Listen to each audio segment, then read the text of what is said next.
Bem, meu nome é Rodrigo Vulcano, esse é o projeto De Cara no Muro. Faço textos de até 140 caracteres e um dos principais autores que influenciaram isso é o Paulo Leminski.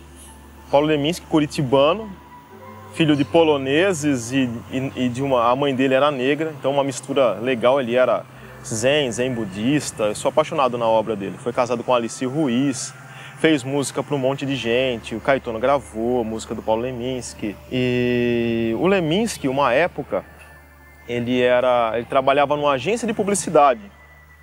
E um dia, o chefe dele chegou para ele e disse: Paulo, você anda muito, cara, você fica muito em pé na redação, cara, você precisa ficar um pouco mais sentado, você precisa ficar quieto no seu lugar. E aí o Leminski, eu vi ele dizendo isso, tem vídeos na internet falando, ele mesmo dizendo, que ele comprou uma lata de spray como essa, foi na frente da agência, tinha um muro branco, eles tinham um muro lindo, foi lá e pichou a seguinte frase: sentado não tem sentido. Quando eu vi ele falando sobre isso, cara, isso não saía da minha cabeça. Eu fiquei pensando, por que não pichar? Por que não escrever, né? E eu pensei nisso. Esses pensamentos que estão aqui no muro ao lado do Teatro Wallace, aqui em Araraquara, são textos escritos o ano passado. E você vê a data, parece que eu errei a data, mas não, são textos do ano passado. E parece que a gente não saiu do lugar. Então, assim, fica aí um ponto de reflexão, assim, o ano passado talvez a gente estivesse não nessa mesma fase, nesse mesmo momento agora, mas há um ano atrás a gente estava ainda vivendo isso, de tudo parado, da falta dos abraços, essas coisas todas que foram acontecendo durante esse ano. E a ideia foi trazer um pouco disso para mostrar que há um ano atrás a gente ainda estava mais ou menos navegando nessa água parada. Esse texto que está aqui, Homens Calados Não Lutam, eu escrevi quando teve a morte daquele cara no Carrefour, lá no sul. E eu fiquei pensando muito nisso, porque foi uma coisa agressiva, né? Uma agressividade desnecessária do que aconteceu com ele.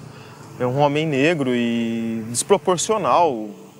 Várias pessoas, sabe? Uma coisa assim, uma força desproporcional. E eu fiquei pensando nisso e escrevi esse texto. Homens calados não lutam. E eu fiquei pensando nisso. E depois aconteceu aquela coisa nos Estados Unidos do Floyd, sabe? Que deixaram ele sem ar. E assim, porque homens calados, quando você cala alguém, você cala uma força, você cala alguém uma minoria, né? Você evita que eles lutem. E as vozes que mais querem calar são as vozes dos que mais querem lutar. E eu lembro, eu escrevi esse texto na época, faz quase um ano, faz um tempão, e parece que vai ficando cada vez mais atual, né? Então é isso, homens calados não lutam.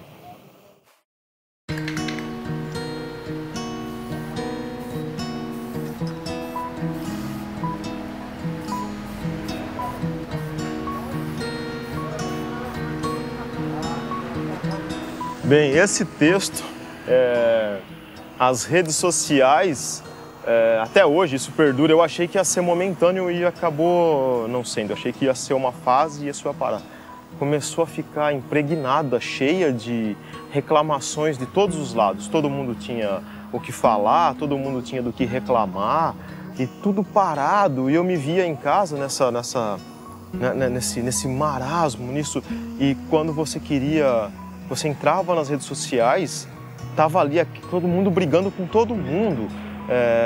Uma coisa muito conturbado, todo mundo um pouco perturbado, que lado tá certo, que lado tá errado, de que lado você está. Cara, e eu vi assim, eu senti que era um momento que estava tudo fechado, um momento que a gente podia parar e aproveitar o tempo livre para fazer outras coisas. Eu comecei a brincar mais com meu filho, ter mais tempo com Samuel. né, com a Priscila, a gente tinha acabado de mudar, a gente começou a rever o lugar das coisas, dar muita coisa embora. Começamos a perceber que a gente, como parou e você acaba consumindo menos, que essa coisa consumista também deu uma... né, você começa a repensar o que é bom ter. Porque eu acho que tem um valor inversamente proporcional das coisas que a gente tem com o tempo que a gente passa, que a gente tem disponível. Quanto mais coisas você tem, menos tempo disponível você tem, porque você tem que limpar, você tem que ajeitar, você tem que... Então, assim, mais tempo você tem para as coisas que, de repente, valem a pena. E aí eu via muita gente, muito tempo em rede social, muito tempo. E eu aí acabei escrevendo isso, que é: livre-se do Deus me livre, do eu te disse isso. Eu te disse que ia acontecer isso. Pô, sai daí e vai aproveitar o tempo livre. Porque às vezes, eu volto naquilo do Leminski. O Leminski, quando quis protestar, ele saiu do lugar comum, ele parou e ele foi fazer uma coisa diferente. Porque para você ver a arte dele, você tinha que ir até lá naquele muro, entender o que estava acontecendo e admirar o que ele tinha feito. E isso ficou muito forte em mim nessa época, que assim... saia daí e aproveite o tempo livre. Aproveite a liberdade. A gente se prende muito à crítica, não que elas não sejam necessárias, elas são extremamente necessárias e elas têm que ser feitas, críticas e elogios, mas na medida certa, porque reclamar muito, né, você acaba perdendo a oportunidade de fazer outras coisas que acabam sendo as coisas que ficam para a nossa eternidade.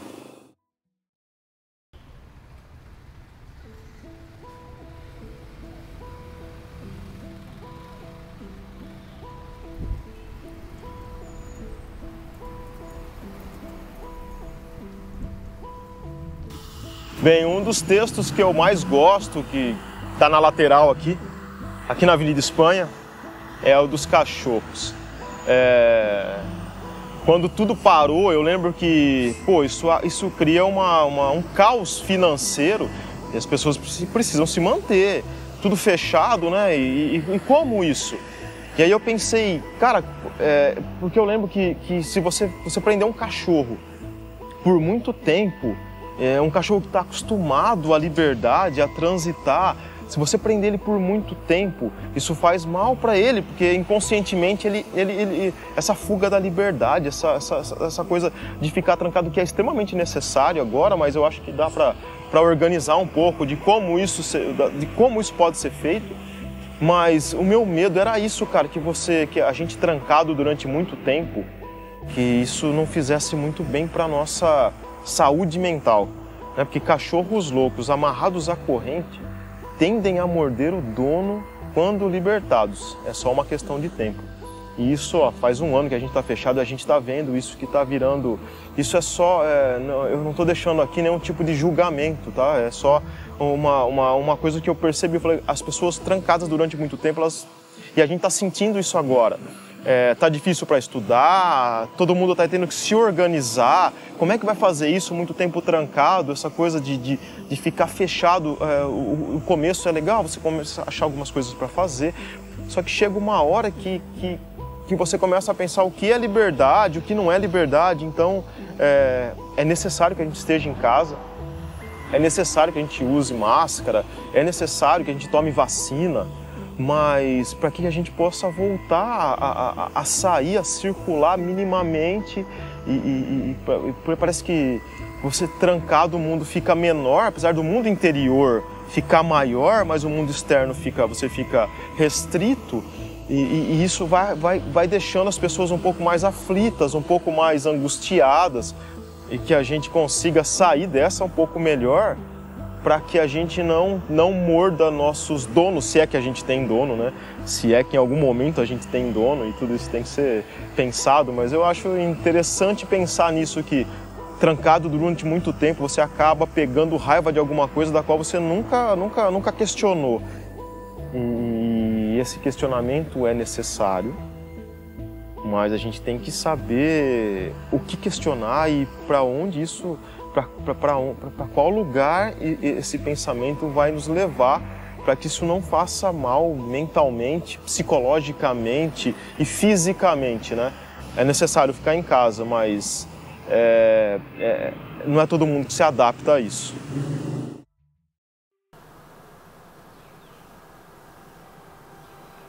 a gente fala um pouco dessa falta de liberdade, eu estava falando agora, né, dessa coisa mais... Por outro lado, um dos textos que estão aqui é o do caramujo.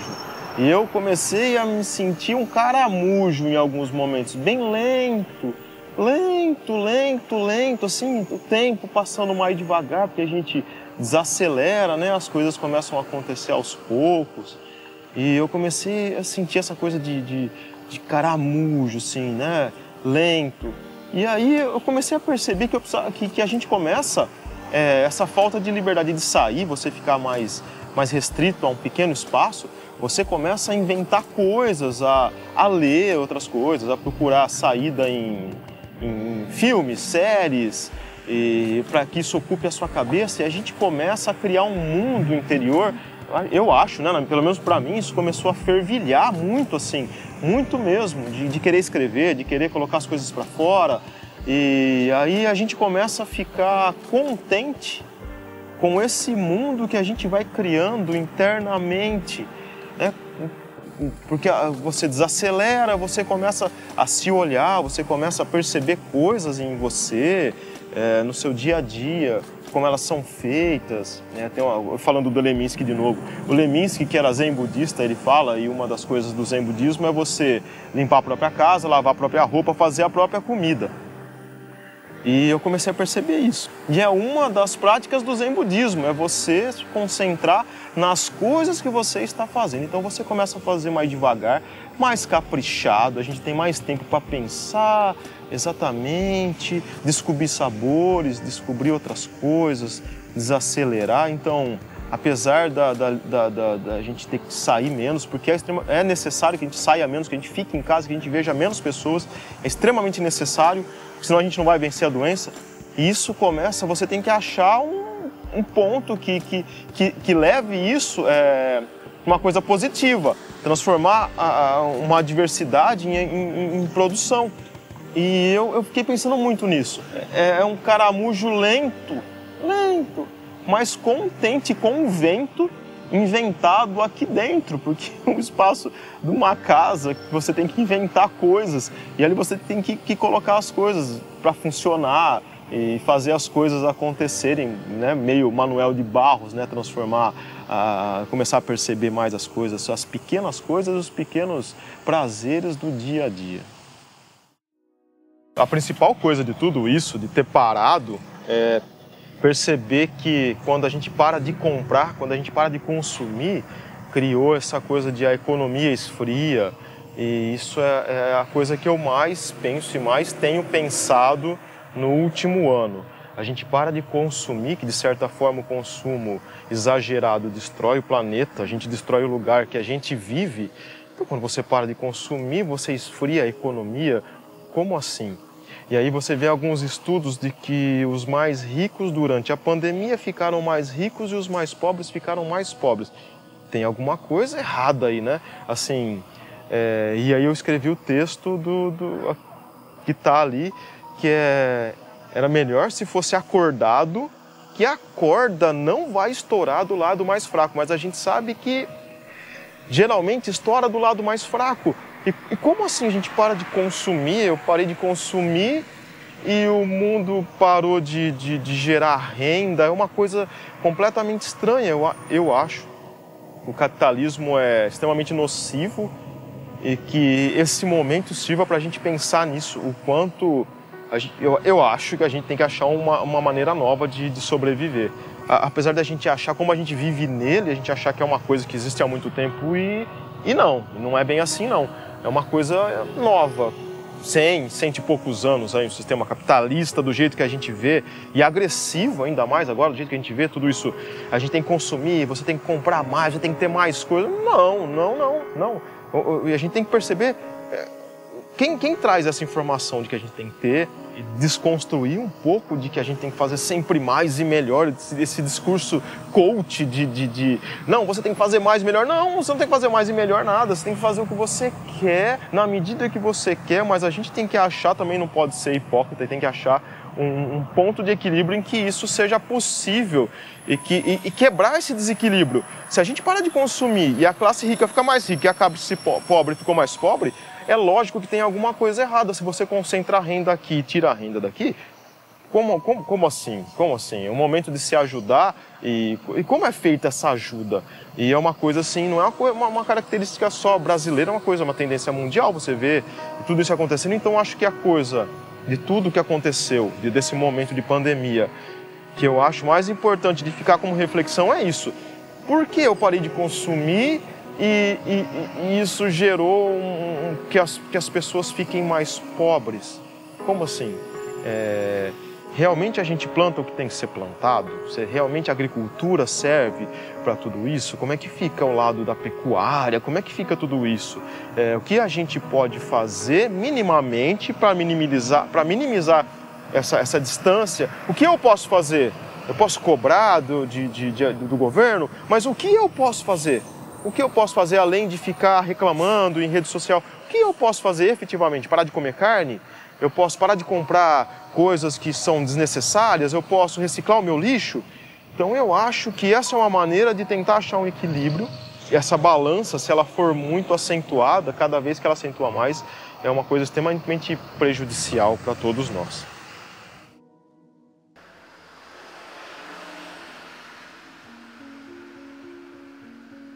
Bem, acho que para fechar, você estiver andando pela cidade, encontrar os textos, fotografe, tire foto, faça seu comentário, se concorda ou não concorda. O último texto que eu deixei ali é o muito tempo no celular, navegando no nada, barco sem vento, em água parada. E é isso que a gente tem feito. Muito tempo no celular, muito, navegando no nada, às vezes olhando coisas que não interessam. Muito, você anda no mercado hoje, você vê as pessoas na fila do mercado o tempo todo, olhando para baixo, olhando para a tela, olhando para baixo, olhando para a tela. E, cara, até quando a gente vai ficar? A gente tem que sair disso. Não só da pandemia, a gente tem que sair disso, cara, o mundo real o mundo real é mais legal. Eu garanto que o mundo real é mais legal. A gente acaba passando muito tempo no celular navegando no nada, em coisas extremamente vazias, sabe? Como se fosse um barco à vela, sem vento, em água parada, você não tem força. Parece que a gente começa a perder as forças e fica preso num lamaçal, num lugar que você patina e não sai dali, cara. É triste, mas eu acho que tem saída. Tem saída para tudo isso, sim. Se você puder fazer uma caminhada e pensar na vida sem celular, a gente precisa desapegar um pouco disso. Eu acho mesmo. Apesar da gente fazer conteúdo disso está sendo visto agora, provavelmente num celular, numa TV, mas a gente precisa passar mais tempo fora disso e para recuperar a nossa saúde mental. Você não precisa sair de casa para fazer isso. Você pode fazer isso em casa. É só não estar ali, é só não estar mergulhado naquilo que às vezes nos traz. A rede social me traz um pouco de ansiedade, eu fico ansioso. Às vezes você quer ver o que você postou, o que alguém postou, quer dar uma opinião ou não. E às vezes isso não faz a menor diferença, isso só aqui dentro, acaba ficando concentrado na sua cabeça, gera uma ansiedade de querer falar, de não poder falar, e as pessoas brigando em rede social, amigos, sabe, família, cara, mas eu acho que a gente precisa sair um pouco disso, ver o que a gente pode fazer pessoalmente, minimamente, que dê resultados, e é isso. Muito tempo no celular navegando no nada. Como diria Sérgio Vaz, que venham os dias com um sorriso no rosto, que o tempo não para. E vamos sair desse lamaçal e criar um mundo aqui, e criar um mundo interno nosso que seja saudável e seja múltiplo e seja criativo. Porque muito tempo no celular navegando no nada, você é um barco sem vento em água parada. Esse foi o De Cara no Muro, eu sou Rodrigo Vulcano. Então saia daí e venha aproveitar o tempo livre, dê de cara no muro com esses textos. Esse é um apoio, é um projeto um edital da Prefeitura Municipal de Araraquara, da Secretaria Municipal de Cultura e da Fundarte. Queria agradecer o espaço, os textos estão por aí, então dê de cara no muro, leia um texto, encontre as placas que eu faço que estão espalhadas pela cidade, veja o carro que está correndo as ruas da cidade, do projeto chamado Em Alto e Bom Som. Tudo isso tem um apoio da Prefeitura que tem ajudado a classe artística a trazer um pouco mais de cultura e literatura para as ruas da cidade.